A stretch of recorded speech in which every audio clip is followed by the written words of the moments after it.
Assalamualaikum warahmatullahi wabarakatuh. Bismillah, alhamdulillah, salatu wassalamu ala rasulillah wa ala alihi washabihi wa mawala. Sahabat filah, ada pertanyaan yang masuk. Ustadz, apa perbedaan akhlak dan adab?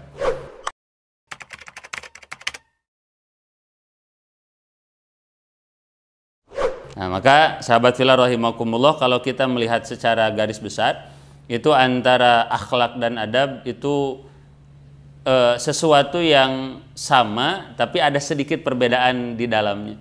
Nah, sesuatu yang sama seperti apa ya? Ini intinya akhlak dan adab itu adalah perkara yang berkaitan dengan perilaku, dengan tata krama, yakni dengan sikap. Namun ketika kita mencoba merinci lebih detail, itu sahabat filah rahimakumullah, yang namanya adab dengan akhlak itu ada sedikit perbedaan. Apa itu sedikit perbedaannya? Yakni kalau adab itu adalah sikap atau tata krama atau perilaku yang merupakan hasil dari pendidikan.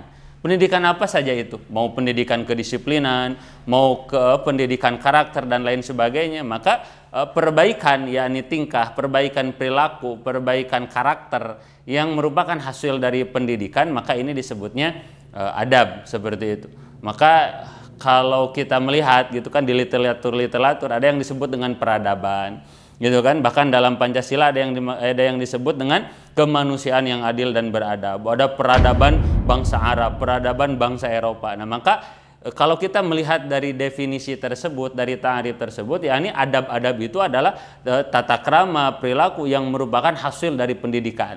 Nah, adapun yang namanya akhlak, sahabat filah rahimakumullah, akhlak itu bisa secara spesifik, yakni sikap, tata krama atau perilaku yang merupakan hasil dari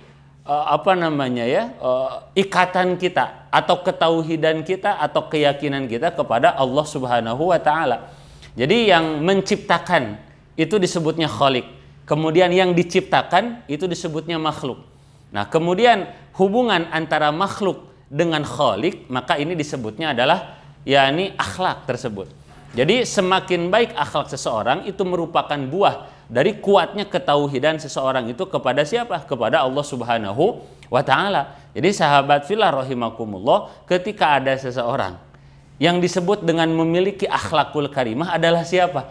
Adalah dia yang ketauhidannya baik kepada Allah Subhanahu wa taala. Kenapa? Karena kalau orang dia sudah yakin senantiasa ditatap oleh Allah, tapi ketika dia berada dalam kesendiriannya, berada dalam kesepiannya, di belakang manusia, di dalam kamarnya, dikunci pintunya, dia tetap bisa mengendalikan akhlaknya. Dia tetap bisa melakukan perbuatan-perbuatan yang mulia.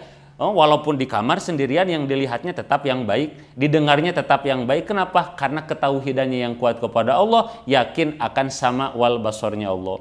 Jadi secara kesimpulan, kalau adab itu secara universal, yakni hasil dari pendidikan.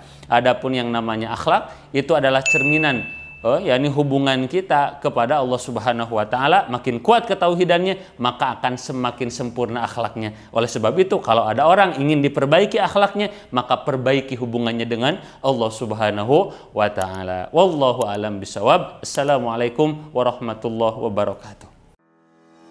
Alhamdulillah, program wakaf Al-Quran Peduli Negeri telah menyampaikan amanah dari para muwakif untuk mendistribusikan Al-Quran dan buku panduan sabik ke beberapa pelosok daerah di Indonesia. Kami sadar kebutuhan masyarakat akan Al-Quran di pelosok daerah lainnya masih sangat tinggi.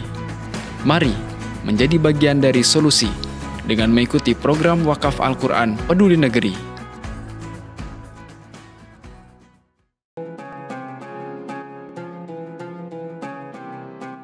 Jangan lupa, saya bilang sekalian, terus berlangganan di Darut Tauhid Official.